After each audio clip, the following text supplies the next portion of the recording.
Hello folks, Scott Grove here, doing a review on some of my newest acquisitions. Today we're going to be talking about one that I've been waiting to get for many moons, and in this finish. This is the 1983 Fender Stratocaster, the Smith era. You notice where it plugs in here on the pickguard, where the second tone knob would usually be. Okay, that is stock. Everything here is 100% stock and clean as a whistle. Okay, so here, I don't know why people are so screwy about their serial numbers, but there's a serial number for you if you need it. And back of the headstock, just the typical Fender tuners of the day. Okay, so of course this is USA and Sienna Burst. If you'll notice on the back, nothing, no ferrules, no springs, no nothing, but yet we still have a whammy. Okay, go figure.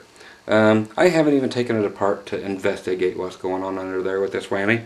All I know is it's like every other Fender whammy, in the respect that if you don't have a Floyd or something on here, or a Floyd type Kaler deal where the nut is actually replaced and you have a double locking thing, not a locking nut beyond the regular nut, but actually replace it, because otherwise you still have room for slippage up here. The sumbitch ain't gonna stay in tune. And it don't. Okay, but the thing is it is laying flat against the body, so it's going nowhere until you push down on the bar.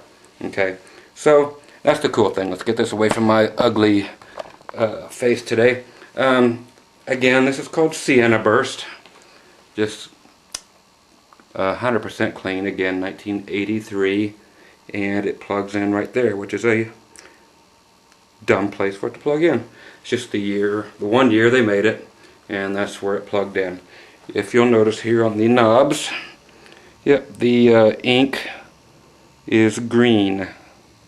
Don't know if you can see that or not, but where it says volume and all the numbers, blah blah blah, it's actually green ink in there. It's just a single ply white pickguard. Here's a close-up of the whammy. It does have right here in the middle some sort of adjustment. I would imagine the springs are up underneath the pickguard here somewhere. Like I said, I have yet to even so much as change strings on it. Just got it. Back is what's called a top loader. See the guitar cord right in the way? That's because the strap is in, or the jack is in a stupid place. But one volume, one tone, and you know what's going to happen. Just like every guitar there, the pickguard will end up cracking someday just because plugging it in, unplugging it. But that is the bridge of the day. No fine tuners, no nothing, but it is fully adjustable. So there she be, what she be. Take a good look at the whammy here. Let me see if I can remember how this thing even got in here. Okay, there it is. It has two little pins on either side of it, and then it almost looks like a 1/4 inch plug here on the end. But that dude, you can look at the part here right where the whammy goes in and see where those two little pins on the whammy have to line up to, otherwise it will not go in here. So you got to line it right up and then snap it into place. And what does it do? It does this. There's no way to tighten it or anything. It just goes and lays against, that's right, that part of your jack. Even if you had a right angle plug on here, it would still hit it, because it's that way, unless you actually just want to bend your whammy bar. Okay, so how does the sucker sound? It sounds like a Strat, but it sounds like a much better Strat. There is something to be said about these Smith era Strats. The neck profile is a much smaller radius. You're looking at like 7.5. You don't even ever feel the neck under your hand. I mean, I go to play it, playing regular, there's that much room between my hand and my neck. You could put a boat under there. The back of your hand never touches the neck on this thing. So it is like the thinnest Strat neck you've ever felt in your life. Okay? So if you're into that, which I dig, it's got really sharp edges here. Not on the frets. The frets are dressed perfectly. But this thing, I mean, when it cuts off and goes right to the fretboard. And it is not a rounded off fretboard like most Strats are. This sucker goes straight across, just like a Jackson or something, or a Charvel, same thing. Owned by Fender now. What a coinky dink. But that sucker goes straight across. There's no arch to this thing at all. So it comes around and it is sharp right here on the edges. I mean, you can feel that you can cut off your circulation by grabbing around there too tight. It sounds great. The pickups are just monstrous. That is in the 2 position, so your bridge and your middle.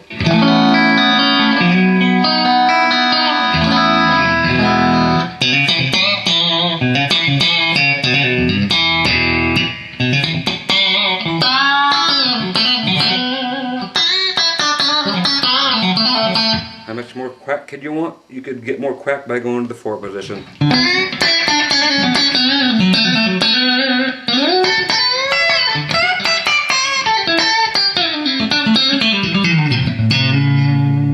Okay, so it is a Strat, big time.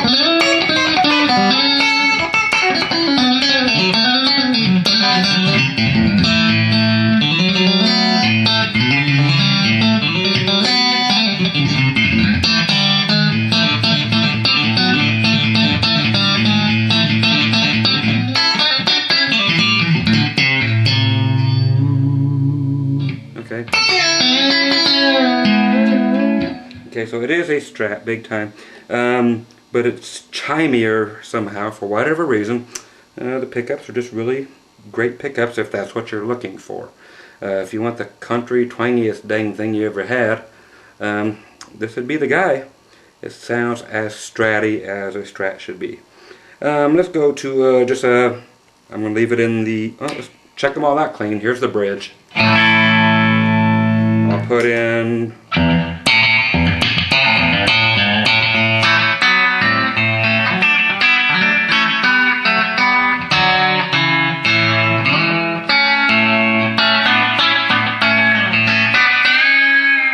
that's a bitey boy right here in the middle pickup.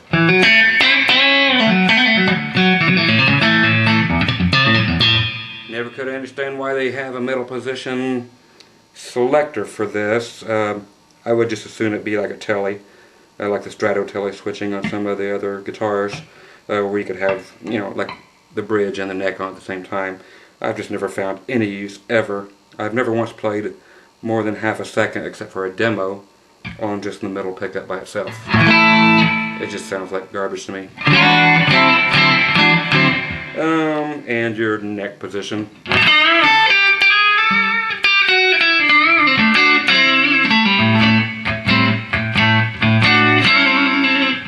Okay, so there it is, all clean. Let's go down and get a little bit of stank on it. And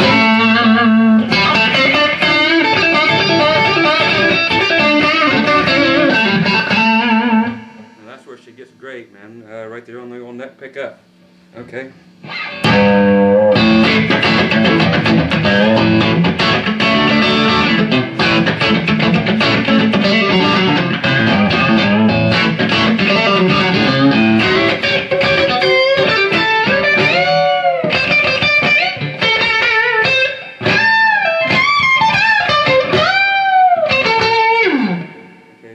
Sound there, going to the 4 position.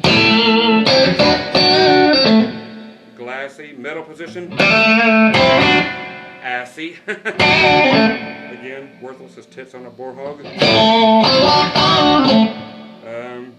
Never really want your in-between positions for your blues sound.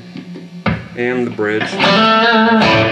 Again, you don't want to always go to the neck.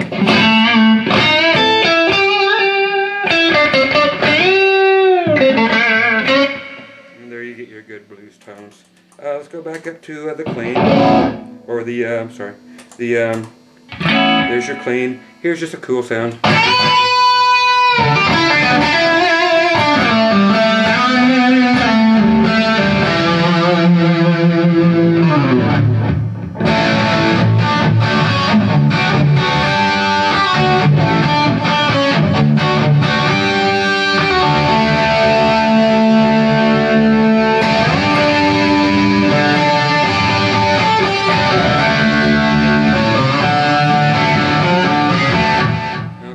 That typical thing.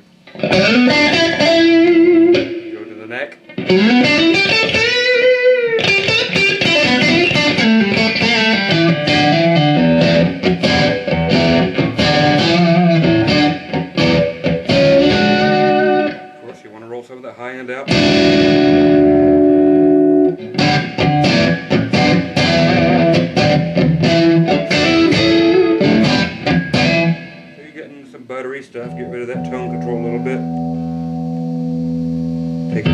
the off position, where it actually makes a little bit of difference.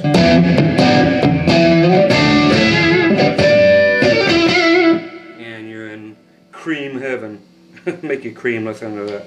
Okay, so where we at now? We're going to the wah, so might as well stick on the, stay on the neck pickup.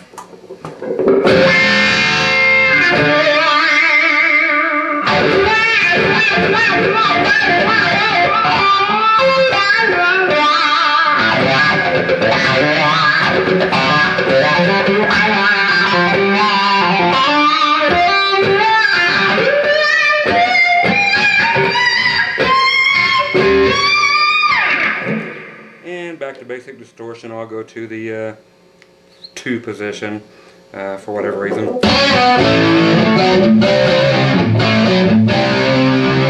So just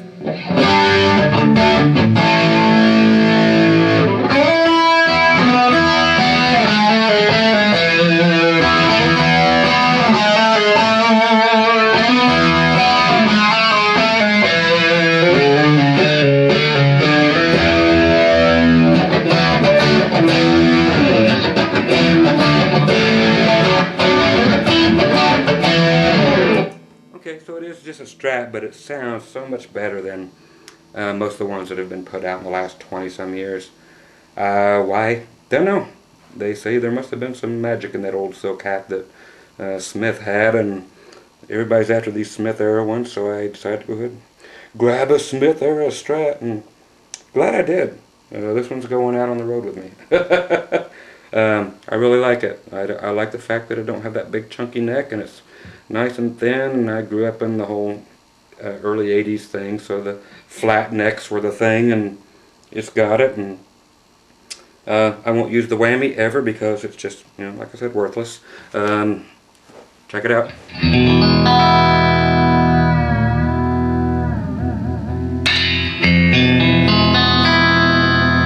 There you go. Thank you, Fender. Appreciate you guys doing such a great job with your whammies. Anyway, whammies always suck on a Fender guitar. So that would require going through a tuner again, but hey, at least it came with the original whammy in the original case. So there you go, the 83 Smith era Strat. Once again, nothing majorly different about it except for everything. Just something in the way she moves. Half the guitar is not carved out, so maybe that has a little bit to do with something. Again, like I said, I haven't yet to jerk off the pick guard. I know, all you 12-year-olds. Oh, he's cussing again. I actually had a guy with one of my lessons today that he downloaded. I said flipping on there, and he wanted his money back because it was I was cussing on there. I don't want my 11-year-old son to hear the word flipping. I want my money back. Sometimes you guys take church just a little too seriously, kids, or life too seriously, maybe I should say. But anyway, chill out. Maybe the kid shouldn't be playing, you know, rock and roll guitar if he's not allowed to say flipping. You know, I know the good old Mormons, you know, in their green jello and everything. Oh, goddamn, sat in the ditch. You know, gotta say that or shucky darn. But hey, whatever floats your boat. So there you go. If you haven't seen one of these before, there they are. There's what they're about. There's what they do. You hit that little bar there, it goes out of tune. You take that bar and you throw it away, and you lose about $200 off your resale value, because people will give you $200 for that bar these days. I know it's crazy, but that's what eBay does. It commands premiums where people get $50 for that knob. They get $200 for this whammy bar. They'll get, you know, for a pickup cover, they'll get $700 off, not this one, but off of like a 54 or something. You know, it's just crazy, but people want everything original, and that's where I'm at now today too. So it's all original. If you want to haven't seen one in that state before, or even in Nevada in this state, there it is. Anyway, I'll shut the hell up and move on to something else, okay?